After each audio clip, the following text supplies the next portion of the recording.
जय हिंद दोस्तों, एक बार फिर स्वागत है आपका उत्कर्ष एकेडमी पचोर के यूट्यूब चैनल पर। आज इतिहास सीरीज में मैं जो टॉपिक लेकर आया हूं वो है जैन धर्म और बौद्ध धर्म। यकीन मानिएगा इस टॉपिक से एग्जाम में जरूर प्रश्न आते हैं और आपको आने वाले एग्जामों में कोई ना कोई सा प्रश्न इस टॉपिक से आपको जरूर दिखाई देगा। तो शुरुआत करते हैं आज के टॉपिक जैन धर्म और बौद्ध धर्म से। लेकिन इससे पहले मैं आपकी थोड़ी लिंक बनाना चाहता हूं। इससे पिछला जो वीडियो था वो था वैदिक सभ्यता। अभी तक इतिहास की सीरीज में क्या क्या पढ़ चुके हैं, तो इतिहास को 3 भागों में पढ़ते हैं: प्राक ऐतिहासिक काल, आद्य ऐतिहासिक काल और ऐतिहासिक काल। प्राक ऐतिहासिक काल में मैंने आपको पूरा पाषाण, मध्य पाषाण और नवपाषाण काल पढ़ाया था। उसके बाद बारी आती है आद्य ऐतिहासिक काल की। आद्य ऐतिहासिक काल में मैंने आपको हड़प्पा सभ्यता व वैदिक सभ्यता के बारे में पढ़ाया। अब वैदिक सभ्यता का जो समय मैंने आपको बताया था वो 1500 ईसा पूर्व से 600 ईसा पूर्व तक का समय था, मतलब 6ठी शताब्दी ईसा पूर्व तक का जिक्र हुआ था। तो 6ठी शताब्दी ईसा पूर्व का जो समय था, 6ठी शताब्दी ईसा पूर्व से लेकर 3री शताब्दी ईसा पूर्व के मध्य तक भारतीय इतिहास में 3 प्रमुख घटनाओं को पढ़ा जाता है। उसमें सबसे पहला जो है वो है 16 महाजनपदों का उदय, उसके बाद जैन धर्म बौद्ध धर्म का उदय और तीसरा जो है वो है विदेशियों का आक्रमण। इस प्रकार से 6ठी शताब्दी ईसा पूर्व से 3री शताब्दी ईसा पूर्व में सबसे प्रमुख जो घटनाएं थी उन घटनाओं में 16 महाजनपद पड़ेंगे। उन 16 महाजनपदों में सबसे महत्वपूर्ण और शक्तिशाली जो जनपद था वो था मगध जनपद। और उस मगध जनपद का जो पहला वंश था वो था हर्यक वंश, जिसका संस्थापक बिंबिसार था। तो ये जो सीक्वेंस है ये बाद में जैन धर्म और बौद्ध धर्म के बाद पढ़ा जाएगा, क्योंकि उसके बाद फिर एक के बाद एक वंशावली पढ़ते जाएंगे शासकों की। उससे पहले जो इस समय पर दूसरी प्रमुख घटना थी जैन धर्म और बौद्ध धर्म का उदय, उसको लेकर आज मैं टॉपिक लेकर आया हूं। तो पहले जैन धर्म और बौद्ध धर्म पढ़ते हैं, फिर इसके बाद चलेंगे कहां पर, हर्यक वंश की ओर और मगध के उत्कर्ष की ओर। तो आइए शुरू करते हैं आज का टॉपिक। आज का टॉपिक है जैन धर्म और जैन धर्म की शुरुआत करते हैं उसके सबसे शानदार पॉइंट टू पॉइंट बातों से, जहां से एग्जामों में सीधे प्रश्न आते हैं। कोई रायता नहीं फैलाएंगे, कोई पीएचडी वाला लेवल लेकर नहीं चलेंगे, सिर्फ वो चीजें पढ़ेंगे जहां से वाकई में एग्जामों में वैसे के वैसे प्रश्न आते हैं और आपको वही प्रश्न एग्जाम में दिखाई देंगे। तो आइए, स्वागत है आपका जैन धर्म की ओर। जैन शब्द संस्कृत भाषा के शब्द जिन से बना है। सबसे पहला पॉइंट, जैन शब्द की उत्पत्ति हुई कहां से है, तो जैन शब्द संस्कृत भाषा के शब्द जिन से मिलकर बना है और जिनका अर्थ होता है विजेता या जितेंद्रिय। विजेता मतलब जो स्वयं के ऊपर विजय प्राप्त कर ले उसको यहाँ पर विजेता कहा गया है, और जितेंद्रिय का अर्थ होता है जो अपनी इंद्रियों को वश में कर ले, उसे यहाँ पर जितेंद्रिय कहा गया है। जो स्वयं के ऊपर विजय प्राप्त कर ले और अपनी इंद्रियों को वश में कर ले उसे बोला जाता है जितेंद्रिय, उसे बोला जाता है विजेता। और उसी से अर्थ आता है जैन शब्द या जिन शब्द का। क्लियर इतना? अगला पॉइंट है, जैन महात्माओं को निग्रंथ कहा जाता है। ठीक है, जो जैन महात्मा है उन्हें निग्रंथ कहा जाता है। निग्रंथ का अर्थ होता है बंधन रहित। ध्यान रखना, निग्रंथ का अर्थ होता है बंधन रहित। तथा जैन धर्म के संस्थापकों को, जो फाउंडर हैं जैन धर्म के संस्थापकों को तीर्थंकर कहा जाता है। और तीर्थंकर का अर्थ होता है भव सागर से पार लगाने वाला। भव सागर से पार लगाने वाला, भव सागर से पार लगाने वाला। ठीक है, पहला पॉइंट था जैन शब्द संस्कृत भाषा के शब्द जिनसे बना है, जिसका शाब्दिक अर्थ होता है विजेता या जितेंद्रिय। जैन महात्माओं को निग्रंथ कहा जाता है जो कि बंधन रहित होते हैं, सभी बंधनों से मुक्त होते हैं। उसके बाद जैन धर्म के संस्थापकों को तीर्थंकर कहा जाता है जो भव सागर से पार लगाने वाले हों और इस भव सागर में अपने नैया को पार लगा देते हों। ठीक है, जैन धर्म में कुल 24 तीर्थंकर हुए हैं। टोटल कितने हुए? 24 तीर्थंकर, जिनमें जो पहले तीर्थंकर थे उनका नाम ऋषभदेव या आदिनाथ रहता है। 23वें तीर्थंकर पार्श्वनाथ रहते हैं और जैन धर्म के 24वें और अंतिम तीर्थंकर महावीर स्वामी के बारे में पढ़ेंगे। तो जैन धर्म में कुल 24 तीर्थंकर तथा 63 श्लाका पुरुष मतलब महान पुरुष की मान्यता है। आगे बढ़ते हैं। जैन धर्म के संस्थापक ऋषभदेव या आदिनाथ को माना जाता है। मैंने पहले ही बताया, जैन धर्म में कुल 24 तीर्थंकर हैं। उन 24 तीर्थंकरों में से जैन धर्म के संस्थापक व प्रथम तीर्थंकर जो हैं वो ऋषभदेव हैं, जिन्हें आदिनाथ के नाम से भी जाना जाता है। ठीक है। जैन धर्म के 23वें तीर्थंकर पार्श्वनाथ हैं। 3 तीर्थंकर महत्वपूर्ण रहते हैं एग्जाम के दृष्टिकोण से। पहले तीर्थंकर और संस्थापक ऋषभदेव या आदिनाथ, 23वें तीर्थंकर पार्श्वनाथ, 24वें और अंतिम तीर्थंकर महावीर स्वामी। तो जैन धर्म के 23वें तीर्थंकर पार्श्वनाथ हैं, जिन्होंने जैन धर्म में 4 शिक्षाएं दी थी। पहली है अहिंसा। अहिंसा मतलब किसी भी जीव की हत्या ना करना, किसी को भी परेशान ना करना। सत्य वचन मतलब हमेशा सत्य बोलना, झूठ का सहारा कभी नहीं लेना। तीसरे है अस्तेय। अस्तेय का मतलब है चोरी ना करना, किसी भी प्रकार की चोरी को वर्जित बताया गया है जैन धर्म में। और चौथा है अपरिग्रह। अपरिग्रह का मतलब है संपत्ति इकट्ठा ना करना, जितनी आवश्यकता हो उतना ही अपने पास रखना। इस प्रकार से जैन धर्म के 23वें तीर्थंकर पार्श्वनाथ थे, और जिन्होंने 4 शिक्षाएं दी थी। एक शिक्षा और रहती है इसमें ब्रह्मचर्य, और ब्रह्मचर्य को महावीर स्वामी जो कि जैन धर्म के 24वें और अंतिम तीर्थंकर हैं, वो इस शिक्षा को आगे इसमें जोड़ देते हैं। महावीर स्वामी जैन धर्म के 24वें और अंतिम तीर्थंकर थे। ध्यान रखना, कुल कितने? 24। पहले पार्श्वनाथ या आदिनाथ, 23वें नंबर के ऋषभदेव, 24वें नंबर के कौन है? महावीर स्वामी। ठीक है, आगे बढ़ते हैं। अब चर्चा होती है महावीर स्वामी के बारे में। महावीर स्वामी का जन्म 540 ईसा पूर्व में वैशाली के कुंड ग्राम में हुआ था। महावीर स्वामी का जन्म 540 ईसा पूर्व में वैशाली के कुंड ग्राम में हुआ था। महावीर स्वामी के पिता का नाम सिद्धार्थ था, जो कि जात्रक कुल से संबंधित थे, जात्रक कुल के प्रधान थे। जबकि उनकी माता का नाम त्रिशला था, जो कि लिच्छवी राजा चेटक की बहन थी। मतलब पिता भी राजवंश से संबंधित थे और माता भी राजवंश से संबंधित थी।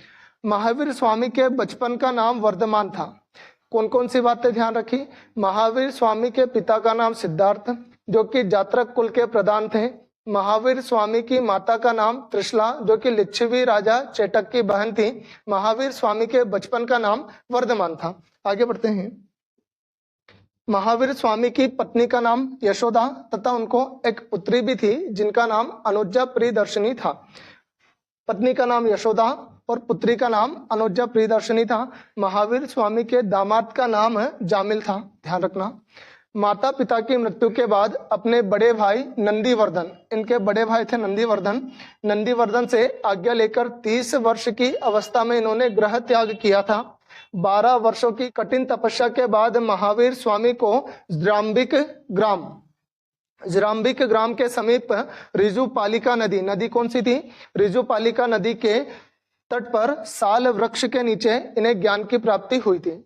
ठीक है, कौन सा ग्राम था? जराम्बिक ग्राम। ठीक, नदी कौन सी थी? रिजुपालिका नदी। और वृक्ष कौन सा था? साल का वृक्ष। आगे बढ़ते हैं।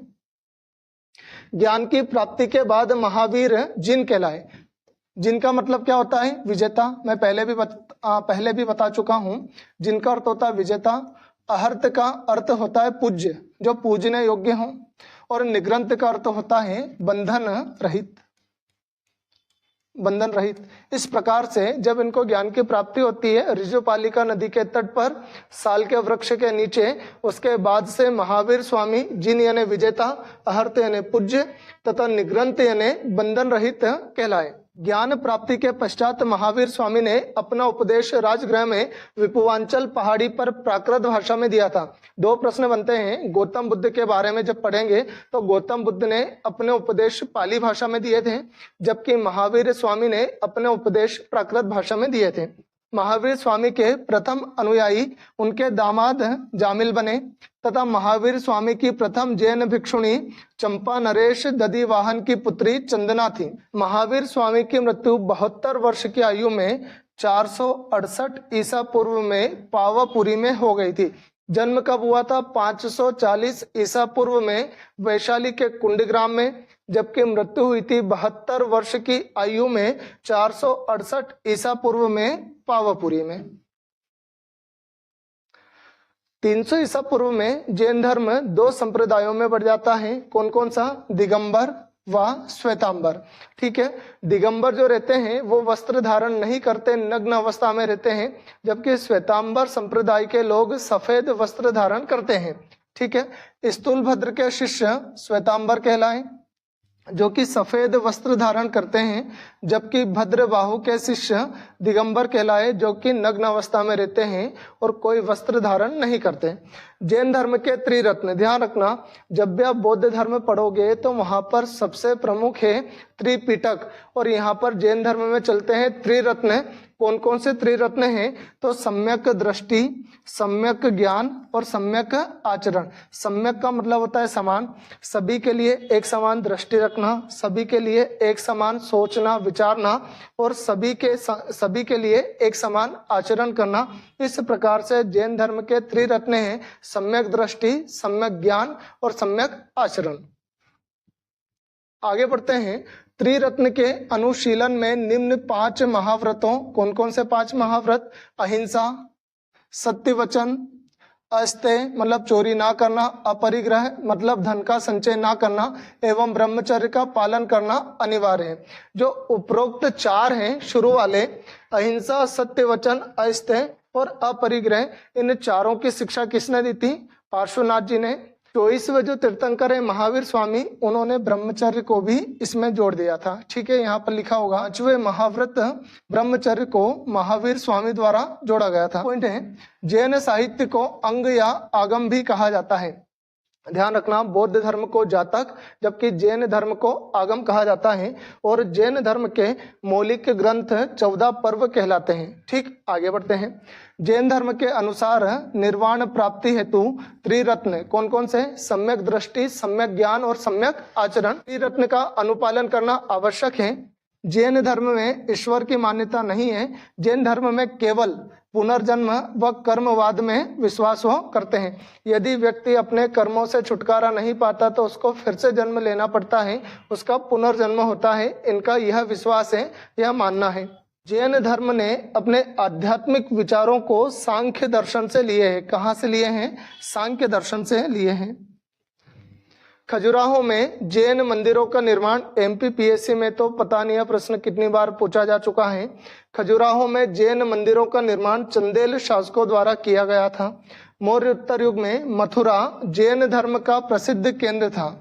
मथुरा जैन धर्म का प्रसिद्ध केंद्र था और मथुरा कला का संबंध जैन धर्म से है। ध्यान रखना, मथुरा कला का संबंध जैन धर्म से है। जैनियों द्वारा शरीर को भूखा रखकर प्राण त्यागने को सल्लेखना विधि कहा जाता है, और इस सल्लेखना विधि के द्वारा ही चंद्रगुप्त मौर्य ने भी श्रवण बेलगोला में अपने प्राण त्यागे थे।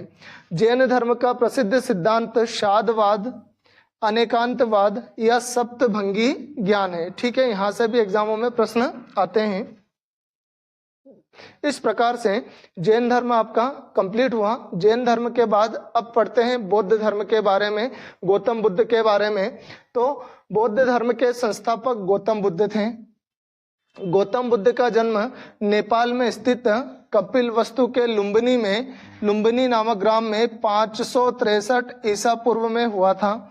गौतम बुद्ध शाक्य कुल से संबंधित थे। इनके पिता शुद्धोदन थे जो कि शाक्य कुल के मुखिया थे। जन्म कब हुआ? 563 ईसा पूर्व में कपिलवस्तु के लुम्बिनी नामक ग्राम में। किस वंश से संबंधित थे? शाक्य वंश से संबंधित थे, शाक्य कुल से इनका संबंध था। पिता का नाम था शुद्धोधन, माता का नाम महामाया था, लेकिन इनका लालन पालन, इनकी जो सौतेली माँ है वो प्रजापति गौतमी थी जिन्होंने इनका लालन पालन किया था। तो गौतम बुद्ध की माता का नाम महामाया था, लेकिन इनका लालन पालन इनकी सौतेली माँ प्रजापति गौतमी ने किया था। इनके बचपन का नाम सिद्धार्थ था।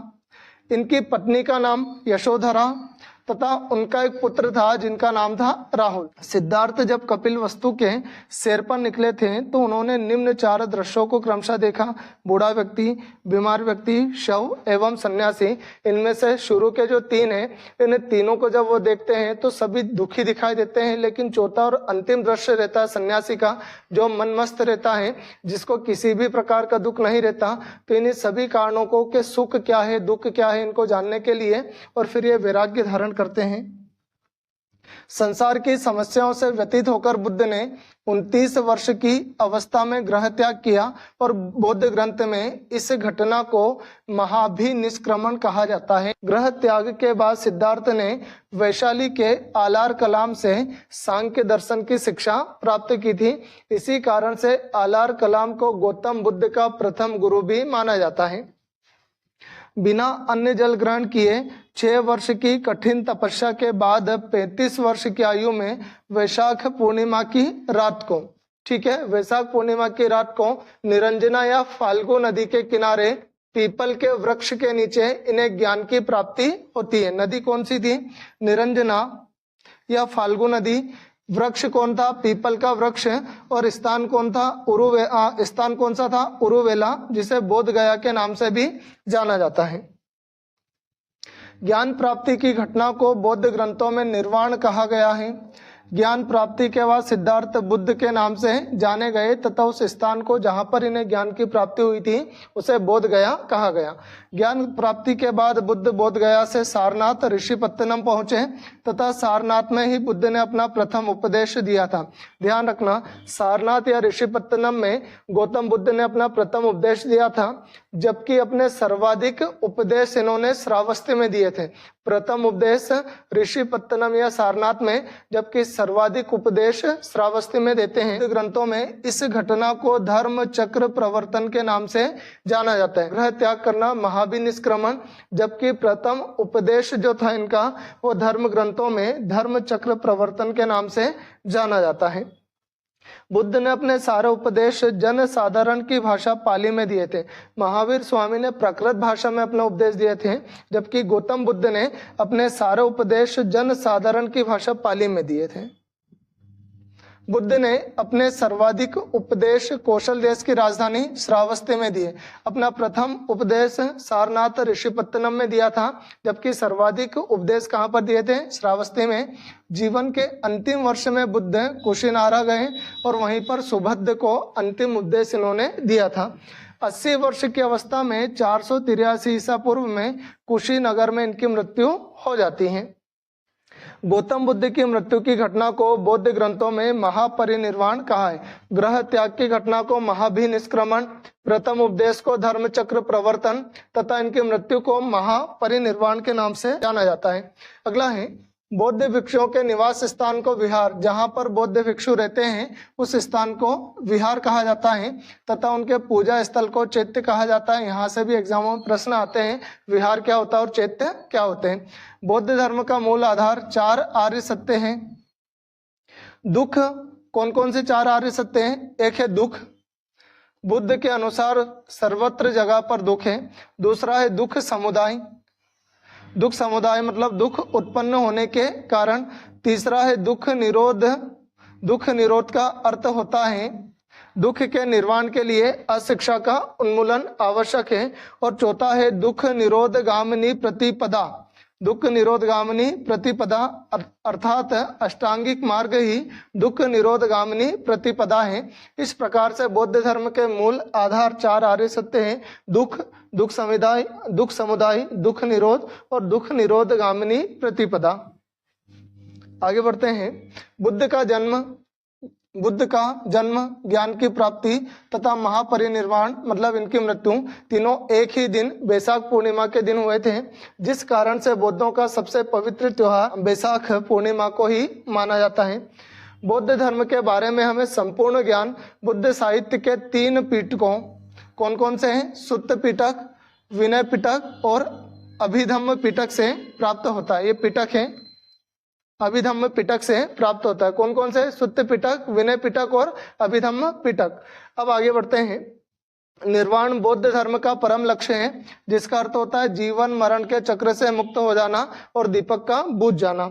सुत्त पिटक को प्रारंभिक बौद्ध धर्म का इंसाइक्लोपीडिया कहा जाता है, क्योंकि सुत्त पिटक है, इससे बौद्ध धर्म के प्रारंभिक इतिहास के बारे में संपूर्ण जानकारी प्राप्त होती है। आगे बुद्ध ने मध्यम प्रतिपद अर्थात मध्यम मार्ग का उपदेश दिया था। न ज्यादा न कम, न अच्छा न बुरा, इन सभी के मध्य का जो मार्ग है वो सबसे अच्छा माना गया है गौतम बुद्ध के द्वारा। तृष्णा का समाप्त होना बुद्ध ने निर्वाण कहा है। तृष्णा का समाप्त होना मतलब इच्छाओं का मर जाना, किसी भी प्रकार की इच्छा का ना रहना, वो गौतम बुद्ध के अनुसार निर्वाण है। ये निर्माण नहीं है, निर्वाण, निर्वाण कहा है। बौद्ध धर्म में पुनर्जन्म की मान्यता है। बौद्ध धर्म में पुनर्जन्म की मान्यता है। अब पढ़ते हैं बौद्ध संगतियां या सम्मेलन। तो बौद्ध धर्म की 4 संगतियां या सम्मेलन हुए हैं, उनके बारे में चर्चा करते हैं। बौद्ध धर्म में 4 संगतियों का आयोजन है। बौद्ध साहित्य की रचना और संकलन हेतु इनको बुलाया गया था, इनकी बैठकें हुई थी। सबसे पहला है प्रथम बौद्ध संगति। प्रथम बौद्ध संगति का समय 483 ईसा पूर्व में राजगृह में अजात शत्रु के समय हुई थी, जिसके अध्यक्ष कौन थे? महाकश्यप। कब हुई थी? 483 ईसा पूर्व में राजगृह में अजात शत्रु के समय, और अध्यक्ष थे महाकश्यप। प्रथम बौद्ध संगति में सुत्त पिटक व विनय पिटक नामक बौद्ध ग्रंथों की रचना की गई थी। अब आता है द्वितीय बौद्ध संगति। द्वितीय बौद्ध संगति का समय 383 ईसा पूर्व में वैशाली में कालाशोक के समय हुई थी, और इसके अध्यक्ष थे सभाकामी। तीसरी बौद्ध संगति 255 ईसा पूर्व में पाटलिपुत्र में अशोक के समय हुई थी, और इस संगति के अध्यक्ष मोगलीपुत्र तिस्य थे। इस संगति में अभिधम्म पिटक की रचना की गई थी। चतुर्थ और अंतिम बौद्ध संगति 1ली शताब्दी में कुंडलवन जम्मू कश्मीर में कनिष्क के समय हुई थी, और इसके अध्यक्ष वसुमित्र तथा अश्वघोष थे। चतुर्थ बौद्ध संगति में बौद्ध धर्म का विभाजन हीनयान तथा महायान में हो जाता है। सर्वाधिक बुद्ध मूर्तियों का निर्माण गांधार शैली में हुआ था। इस प्रकार से आज मैं जैन धर्म और बौद्ध धर्म का एक संक्षिप्त परिचय विवरण लेकर आया था। इससे एग्जाम में सीधे प्रश्न आते हैं। यदि आपको इतिहास की सीरीज अच्छी लग रही है तथा ये वीडियो आपको अच्छा लगा तो आप सब्सक्राइब करें उत्कर्ष एकेडमी पचोर के यूट्यूब चैनल को, तथा साथ ही साथ हमारे इस चैनल के जितने भी वीडियोज हैं इनको शेयर करें, लिंक शेयर करें। आज के लिए बस इतना ही। जय हिंद, जय भारत।